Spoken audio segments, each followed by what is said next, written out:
ဒီလိုရိုက်ကြပါလေခင်ဗျာကျွန်တော်ရှူစာအောက်ပေးကြတဲ့ကျွန်တော်တို့လိုင်းကချရတဲ့မိသားစုများအားလုံးနဲ့တူတူယနေ့ရဝေးကနေမြို့အသီးသီးကနေဒုက္ခခံပြီးတော့ကြောက်ရွံ့ရှူစာအားပေးကြတဲ့ကျွန်တော်ချရတဲ့မိသားစုများအားလုံးစိတ်ဓာတ်ဒုက္ခကာယဒုက္ခပျော်သောဒုက္ခနဲ့ပြည့်စုံပြီးကောင်းကျိုးလိုရာဆန္ဒဖြာဖြာပြည့်ဝပါစေကြောင်းအောင်စမှုဆက်တွေ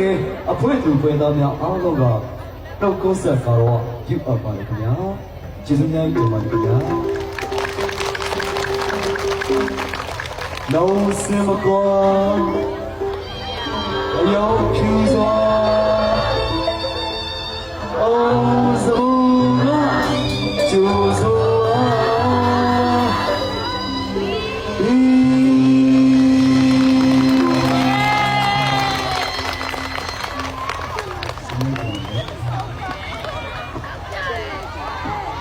哎呀！